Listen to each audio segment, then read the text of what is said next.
ஹல்லேலூயா. இப்போ ஒரு காட்சி நீங்கள் பாருங்க. இது ஒரு மனுஷன் பயன்படுத்தின பெட்டு. ஆனால் எப்பேற்பட்ட மனுஷன் பயன்படுத்தி இருந்தாலும் அந்த மனுஷன் மறித்த பிறகு அந்த பெட்டுக்கு வேல்வேஷன் இல்லைங்க, தூக்கி வெளியில் போட்டுடுறாங்க. யாரோ ஒருத்தர் தான் எங்கள் அப்பா படுத்தது, எங்கள் அம்மா படுத்தது, எங்கள் தாத்தா படுத்தது நினைவாக வச்சுப்பாங்க. மேக்சிமம் அந்த பெட்டுக்கு வேல்வேஷன் இல்லை.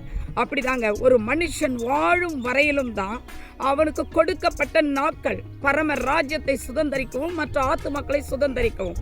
அந்த நாட்களை அவன் சரிவர பயன்படுத்தாவிடில் பரம ராஜ்யத்தில் அவனையே ஏற்றுக்கொள்ள மாட்டாங்க. இன்றைக்கு பிரயாணப்படுகிற நமக்கு இது ஒரு பாடமாக இருக்கணுங்க. இன்றைக்கு நாம் மறக்கப்படாதபடி பூலோகத்திலும் சரி பரலோகத்திலும் நல்ல பிரயாணத்தை செய்ய கர்த்தர் நமக்கு சந்தர்ப்பத்தை கொடுத்திருக்கிறார். சிந்திக்கலாம், நம் வாழ்க்கையை சரிப்படுத்திக் கொள்ளலாம்.